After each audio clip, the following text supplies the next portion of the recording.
श्री महाप्रज्ञ गुरुवे नमः। ओम श्री महाप्रज्ञ गुरुवे नमः। नमो अरहंताणम, नमो अरहंताणम। भावात्मक बीमारी को सकारात्मक भावों से मिटाया जा सकता है। हमारा जितना नकारात्मक भाव होता है वह शरीर को रुग्ण बनाता है, मन को भी रुग्ण बनाता है।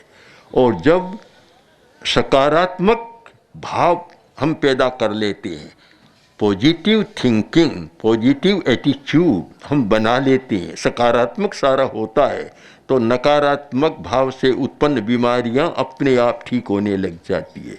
दवा चाहे देते जाएं, जीवन भर लेते जाएं, वह बीमारी ठीक नहीं होगी। और भाव का परिवर्तन किया, बीमारी ठीक हो जाएगी। ये सारा ज्ञान एक सूक्ष्म का ज्ञान है। हम स्थूल बात के आधार पर इसका निर्णय नहीं कर सकते। केवल दवा का ज्ञान, केवल बीमारी का ज्ञान, केवल निदान के आधार पर होने वाला ज्ञान शायद ठीक नहीं कर सकता। हमारे पास एक ऐसा व्यक्ति आया जो स्वयं डॉक्टर था और बोला कि मैं बहुत दुखी हूँ, बहुत पीड़ित हूँ, और मैंने हिंदुस्तान के जितने बड़े बड़े डायग्नोसिस सेंटर है वहाँ निदान करा लिया। यंत्र बतलाते हैं कोई बीमारी नहीं, और डॉक्टर भी कहते हैं कोई बीमारी नहीं है, और मैं बहुत कष्ट भोग रहा हूँ। शिविर में रहा, हमने प्राणिक प्रयोग कराए।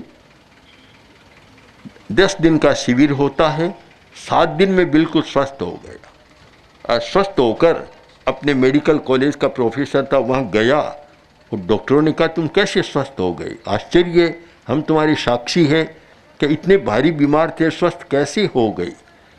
ये आश्चर्य क्यों होता है कि वे केवल स्थूल की बात करने वाले हैं, स्थूल शरीर ऑर्गेन पर सारा चल रहा है, जबकि ऑर्गेन से, अवयव से परे भी एक हमारी प्राण शक्ति है, वह सूक्ष्म है, जो होम्योपैथी पर काम करने वाले हैं, रिसर्च करने वाले हैं, और जिनका मूल आधार इस स्थूल से हटकर सूक्ष्म है, उन्हें भी प्राण के बारे में रिसर्च करनी चाहिए।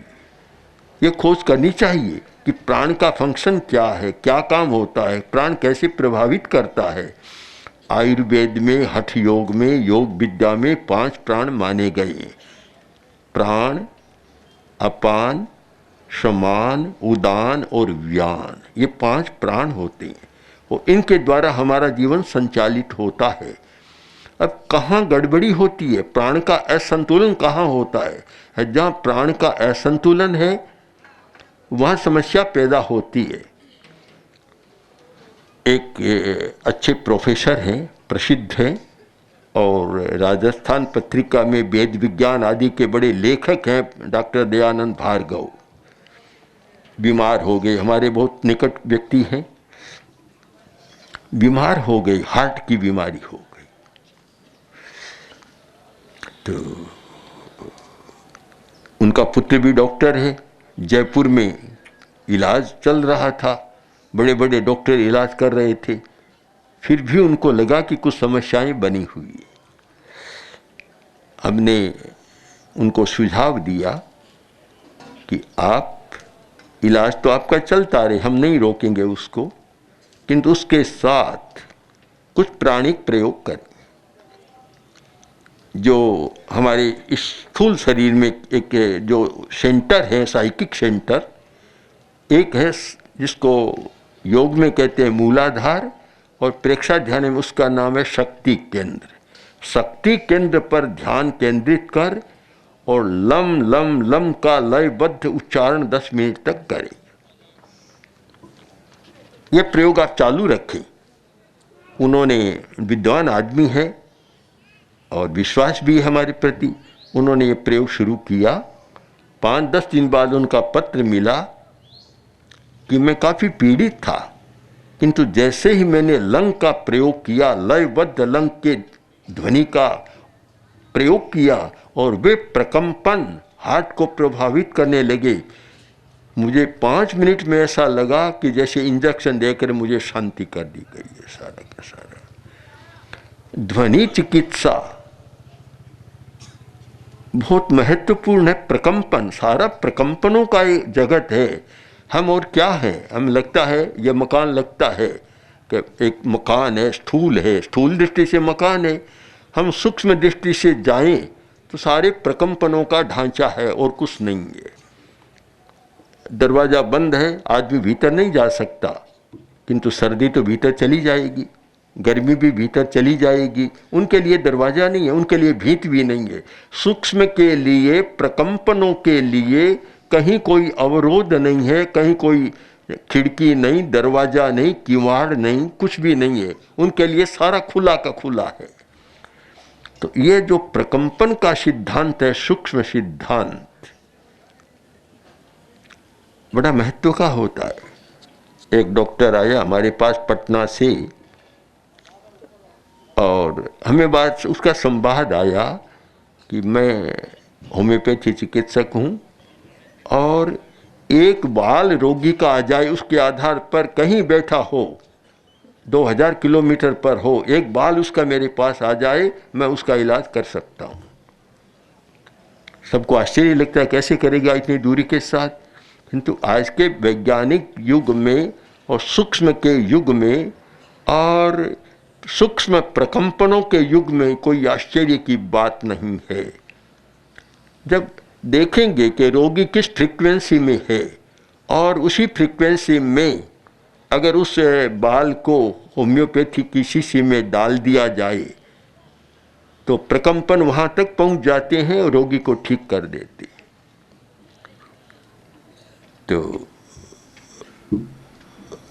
आप लोग जो एक सूक्ष्म विद्या का अध्ययन करें, होम्योपैथी को मैं सूक्ष्म विद्या मानता हूँ, जो कि शरीर पर आधारित नहीं है, मानसिक वृत्तियों पर, और अगर जान सकें तो भाव पर आधारित विद्या है यह ज़्यादा।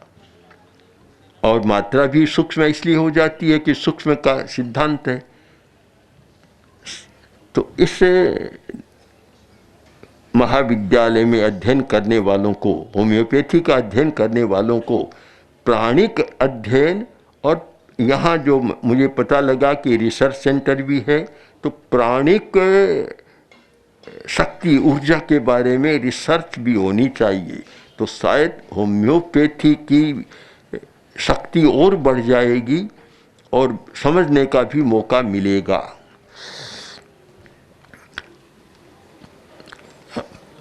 भारतीय विद्याएं बहुत प्राचीन हैं, हजारों हजारों वर्षों से, 5-10 हजार वर्ष से एक विद्या का स्रोत चल रहा है। बहुत सारी लुप्त हो गई, फिर भी अवशेष कुछ मिलता है और उससे हमें जानकारी मिलती है कि सूक्ष्म के द्वारा कितना क्या हो सकता है। हमारे पास एक विद्वान रहते थे, उत्तर प्रदेश के अलीगढ़ के पास के विद्वान पंडित रघुनंदन शर्मा, संस्कृत के बहुत बड़े विद्वान, आशु कवि। ऐसा आशु कवि संस्कृत का मैंने नहीं देखा कोई भी। इतने अच्छे विद्वान थे और इतने ही कुशल आयुर्वेदाचारी। अब वे दवा देते, इतनी थोड़ी मात्रा होती कि रोगी को विश्वास ही नहीं होता मैं कोई दवा ले रहा। हमने पंडित जी से पूछा आपकी दवा की मात्रा तो बहुत थोड़ी होती है, तो उन्होंने कहा कि मात्रा में नहीं है, शक्ति है घुटाई में, घुटाई में, विखंडन में। आयुर्वेद में भी जरा जितनी घुटाई, आयुर्वेदिक यूनानी के जितनी घुटाई होती है, एक अभ्रक होता है 100 पुटी, और एक अभ्रक होता है सहस्र पुटी। अब 100 पुटी और सहस्र पुटी में इतना अंतर है, मूल्य में भी अंतर नहीं, गुणात्मकता में भी बड़ा अंतर होता है। हम कैसे स्थूल से सूक्ष्म में जाएं, कैसे परमाणु का या स्थूल का विखंडन कर सकें, हमारी शक्ति बढ़ जाती है। योग विद्या का भी यही सिद्धांत है। हम ध्यान करें तो सबसे पहले बहुत स्थूल चीज पर ध्यान करते हैं, और इतना लंबा चौड़ा आकार बना लेते हैं सारी दुनिया में न समाए, उस पर ध्यान शुरू करते हैं और ध्यान करते करते इतने सूक्ष्म में आते हैं कि अणु पर भी हमारा ध्यान टिक जाता है, एक परमाणु पर भी ध्यान हमारा हो जाता है। जो व्यक्ति केवल स्थूल तक अटक जाता है वह ध्यान में भी बहुत सफल नहीं हो सकता, और जब स्थूल से हटकर करते करते सूक्ष्म तक पहुंचता है तब उसकी अतीन्द्रिय चेतना जागृत होती है और वह बहुत सारी सच्चाइयों को एक साथ जान लेता है, जिसे जैन परिभाषा में अवधिक ज्ञान, मनःपर्यव ज्ञान या केवल ज्ञान कहा जाता है। सर्वज्ञता जैसी स्थिति बन जाती है। तो इसलिए हम सूक्ष्म को जानने का प्रयत्न करें। धर्म और क्या है? सूक्ष्म नियमों की व्याख्या है। जो वर्तमान में चल रहा है उसकी बात मैं नहीं कर रहा हूँ, उसकी बात तो करना मुझे पसंद कम होता है, और कभी कभी तो उस प्रकार के धर्म से दूर रहना, यह कहना भी अच्छा लगता है कि दूर तो पि नमस्तुभ्यम, दूर से नमस्कार, क्योंकि हम इतने स्थूल हो गए धार्मिक कि उसे धर्म का कोई लाभ नहीं मिल रहा है, धर्म की तेजस्विता भी नहीं बढ़ रही है। जब धर्म भी सूक्ष्म की व्याख्या करने वाला और सूक्ष्म तक हम पहुंच सकें, सूक्ष्म में जाएं, तो धर्म की बहुत बड़ी शक्ति है। अभी मुनि जी ने आपको अनुप्रेक्षा का प्रयोग कराया। अनुप्रेक्षा सजेस्टोलॉजी के प्रयोग है, संकल्प शक्ति के प्रयोग है। अब संकल्प शक्ति के द्वारा हम असंभव लगने वाली रचना का निर्माण कर सकते। दृढ़ संकल्प कर लिया, विचित्र बात होती है। हमने देखा है और स्वयं प्रयोग भी कराया है। ऐसे रोगियों को, ऐसे व्यक्तियों को कोई दवा नहीं, केवल संकल्प का प्रयोग, और उस प्रयोग से उनकी सारी समस्याएं सुलझ गई। ये जो एक श्रद्धा की बात थी, श्रद्धा संकल्प शक्ति का एक बड़ा आलंबन है कि जिसमें हमारी श्रद्धा प्रगाढ़ बन जाती है, हमारा संकल्प जागृत होता है, हम बिना दवा के भी ठीक कर सकते हैं। वही सूक्ष्म की बात है कि सूक्ष्म शक्ति इतना काम करती है कि हमारी सारी स्थिति को बदल देती है। संकल्प शक्ति पर भी हमारा विश्वास होना चाहिए। कलकत्ता में एक होम्योपैथी के डॉक्टर हैं, बहुत प्रसिद्ध है, डॉक्टर गांगुली, और वे हमारे प्रेक्षा ध्यान के शिविरों में भी बहुत बार आते हैं, और वहाँ इतने प्रसिद्ध हैं कि पंक्ति लगी रहती है, लाइन लगी रहती है उनके पास, और बड़े सफल चिकित्सक हैं। वे रोगी को दवा देते हैं, दवा का पुड़िया दिया और साथ में कहते हैं कि देखो प्रेक्षा ध्यान का प्रयोग करो तो तुम जल्दी ठीक हो जाओगे, नहीं तो ठीक होगे तब होगे। संकल्प को जोड़ दिया होता है। कभी कभी तो ऐसी असंभव लगने वाली बीमारी को वे ठीक कर देते हैं। बड़ा तो संकल्प शक्ति को हम समझें। मैं मानता हूं कि होम्योपैथी के साथ संकल्प शक्ति और जुड़ जाए और सजेशन, ऑटो सजेशन का प्रयोग और जुड़ जाए, तो अगर 10 दिन में ठीक होने वाला रोगी है तो 2 दिन में ठीक हो जाएगा, क्योंकि वह सूक्ष्म की शक्ति उसके साथ जुड़ जाती है और वह और जल्दी ठीक हो जाता है। इसलिए हम लोग केवल पदार्थ पर ही निर्भर न रहें। शरीर भी हमारा भौतिक है, पौद्गलिक है, दवा भी पौद्गलिक है, और हमारे भीतर चेतना है, ज्ञान है, चैतसिक है हम। तो चेतना को केवल भौतिक के आवरण में ही ढांक कर न रखें, उसका संबंध प्राण शक्ति के साथ जोड़ें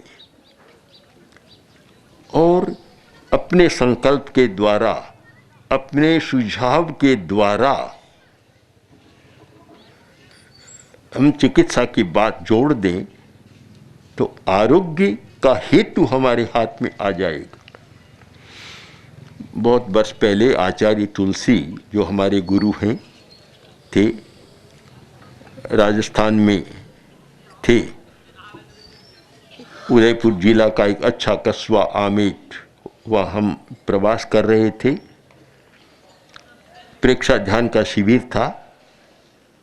महाराष्ट्र से या मुंबई से और जयसिंहपुर से भी, मुंबई से एक महिला युवती ऐसी आई कि खाती है, खा तो सकती नहीं, केवल चाय पीती है और कुछ खा नहीं सकती। चाय पीती है और पीते ही निकल जाती है, उसी आधार पर जी रही थी। इलाज करा लिया, सब प्रकार के इलाज करा लिए और कहा ठीक नहीं हो रहा है। संपन्न परिवार है, इलाज की कराने की शक्ति है, कोई कमी नहीं है, पर ठीक नहीं हो रही है। शिविर में रही और ये सारे प्राणिक प्रयोग किए। 10 दिन के बाद खाने की क्षमता बढ़ गई और आज तो बिल्कुल वह स्वस्थ होकर सारा काम कर रही है। तो हम योग विद्या के रहस्यों को भी समझने का प्रयत्न करें, उन पर भी हमारी रिसर्च हो, प्रकंपन सिद्धांत पर भी हमारा ध्यान जाए, ध्वनि चिकित्सा भी साथ में हो। और बहुत बड़ा मेल है होम्योपैथी के साथ ध्वनि चिकित्सा का। ध्वनि चिकित्सा ध्वनि के प्रकंपनों पर जाए और सबसे बड़ी बात है अपनी भाव शुद्धि का प्रयोग करें। धर्म का मूल है भाव शुद्धि। हमारे भाव कितने विशुद्ध है, कितने पवित्र हैं। अगर आप एक प्रयत्न करें, जो डॉक्टर बनने वाले हैं, अध्ययन करने वाले हैं, कि 24 घंटा में अधिकतम मैं भाव शुद्धि का प्रयोग करूंगी कि नकारात्मक भाव न आए। अगर एक चीज कोई धर्म की बात को पकड़ ले तो स्वयं स्वस्थ रहेंगे और दूसरों को भी स्वस्थ रखने में सहयोगी। आपको स्वस्थ रहना है तो नकारात्मक भाव से बचना है। यह नकारात्मक चिंतन भी नहीं और नकारात्मक अभिवृत्ति एटीट्यूड भी नहीं, इससे बचते रहें। मैं मानता हूँ शायद सबसे बढ़िया दवा, चाहे हम आयुर्वेद को लें, यूनानी को लें, चाहे एलोपैथी को लें और चाहे कोई भी वैकल्पिक चिकित्सा किसी को लें, भाव शुद्धि का प्रयोग हम कर सकें कि हमारे भाव शुद्ध रहे, हिंसा का भाव न आए। हिंसा का भाव क्या है? नकारात्मक भाव है जो समस्या पैदा करता है। अहिंसा का भाव सकारात्मक भाव, मैत्री का भाव, करुणा का भाव, ये सारे सकारात्मक भाव है।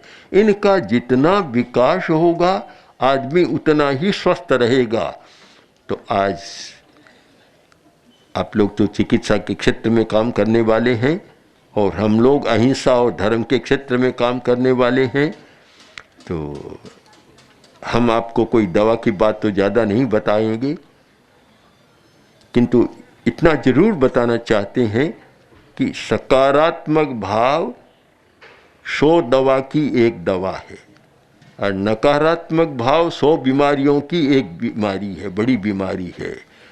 तो धर्म का मूल रहस्य यह था और है कि हम नकारात्मक भावों से बच सकें। विधायक भाव, विधायक दृष्टिकोण, बस ये हमारा हो जाए तो सब कुछ ठीक हो सकता है।